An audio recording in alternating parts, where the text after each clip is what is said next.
Hello, and thanks for joining me. My name's Laura, and today I'll be doing a bullet journal flip through and plan with me for 2019.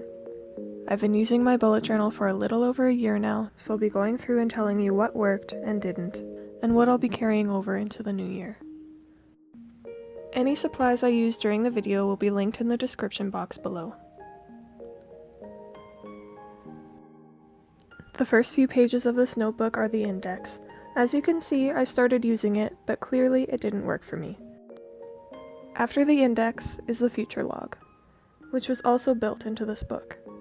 This next layout was my schedule for the 2018 winter semester of university. Here I decided which colors were associated with which class, and I used this on the next pages whenever I had assignments. As you can see, I have taped calendar pages together because they're not something I'm ever going to go back to.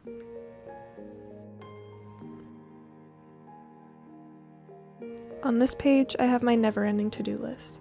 This is something I wish I learned to do in my first years of university rather than my last two. It really helps me know which assignment is the most important to finish because it's all in order of when everything is due. Again, it is color-coded for each class I was taking. This is super helpful for me, so I will be continuing to use this in the new year. On the other side is my mood tracker for the year. I started off strong, but clearly stopped using it, so I won't be continuing this into the new year.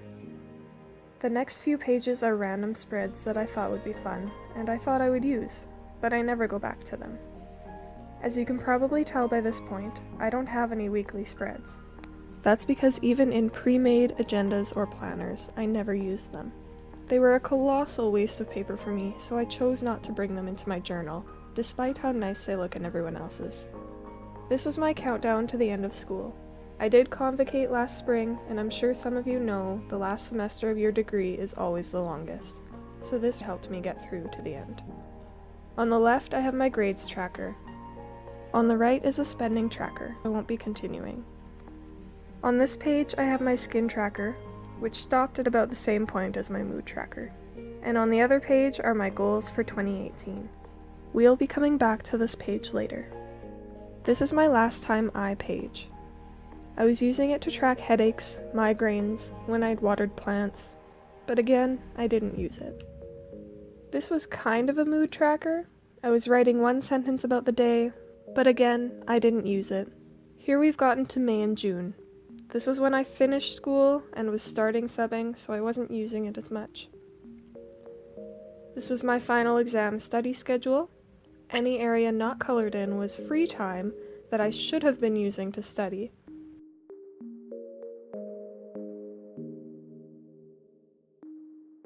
These are my subbing pages. On the left are things to remember and small rules for the classroom.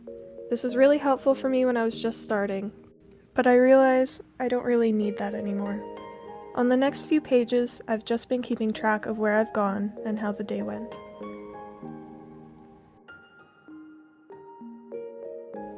These next few pages I kept track of my pages and books read. Every book is a different color, and their star ratings on the books read page match up with their pages read. One page is a list of some hard-hitting books that I heard of mostly from Kayla from BooksAndLala, but a few are from other people. On the right, I've tracked whether I bought or borrowed the book and if I've read it.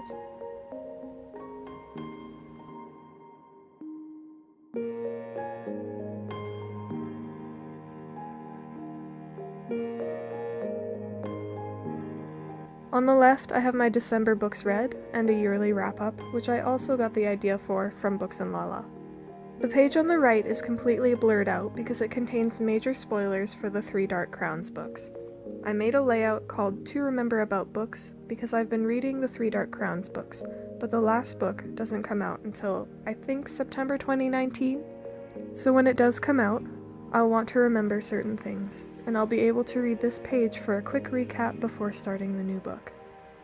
The next few pages are calendar layouts for where I subbed, for which teacher, and at which school. I like this layout, but I don't think I'll be able to continue it into the new year because I'll have too many things to keep track of. It worked for September to December, and I was able to keep track of how many days I was working per month. This is my cover page for 2019. I I would have done this for the video had I known I was going to finally build up the courage to do this at all, but I did this a couple weeks ago. I got the floral wreath idea from PlantBasedBride. The fonts I used I just found on a website where you can test the fonts with whatever text you want. If I remember the website, I'll put it in the description.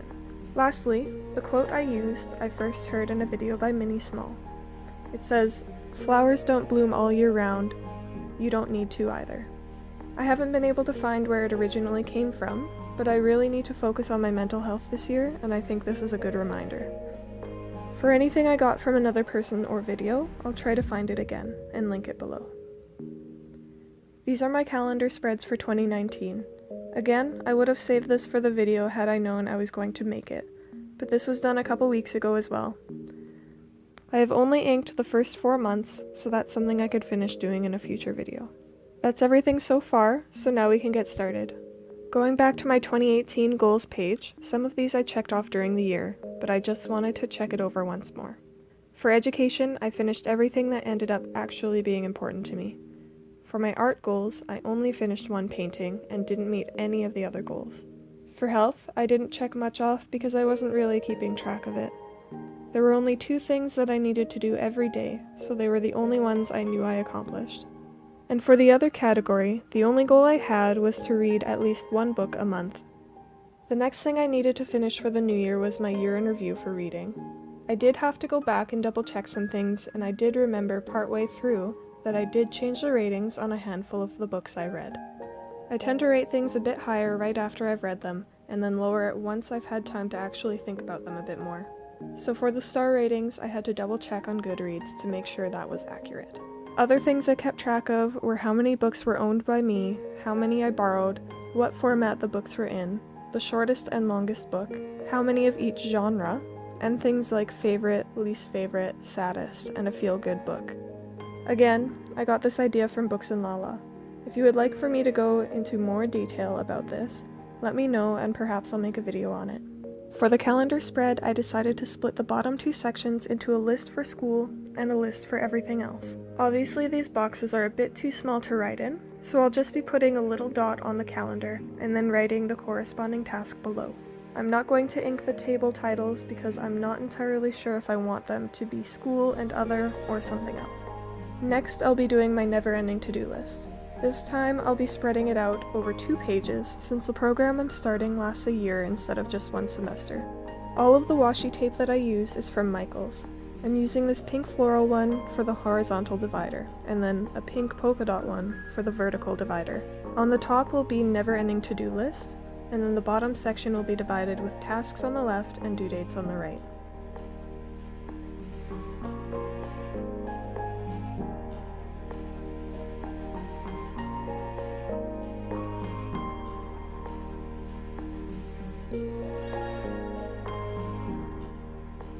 The next spread is for tracking my grades.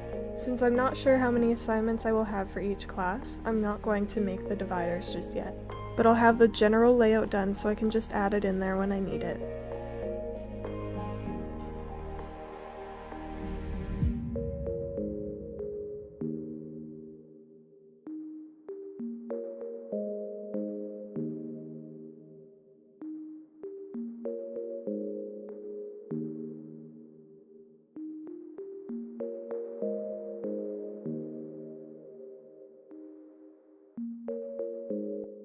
Next is my goals page. For both of these pages I used another pink and red toned floral washi tape. I put education and work together because for me as a teacher, they're basically the same thing. My art, health, and other goals are basically the same as they were last year, with minor changes. And something I've added is mental health goals.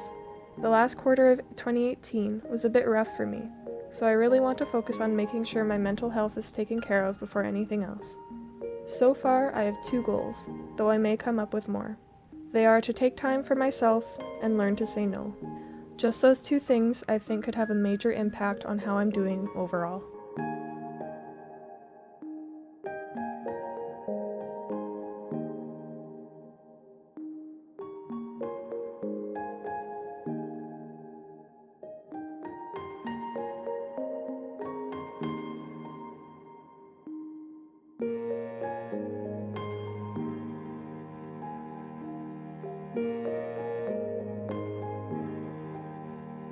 The last 2 pages I'll be doing are my Pages Read and Books Read pages. For my Pages Read spread, it's going to be the same as it has been since I started tracking this in August. I chose to use this blue-green washi tape with white polka dots because it made me think of New Year's and sparkles or confetti falling from the sky.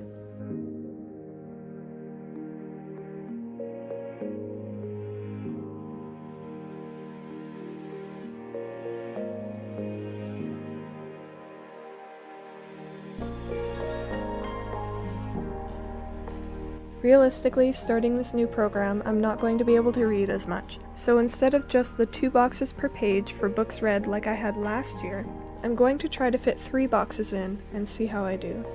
The layout for the boxes is the same as what I did in December. I liked how minimal it was, and it's generally easier to do than the larger lettering I was doing before.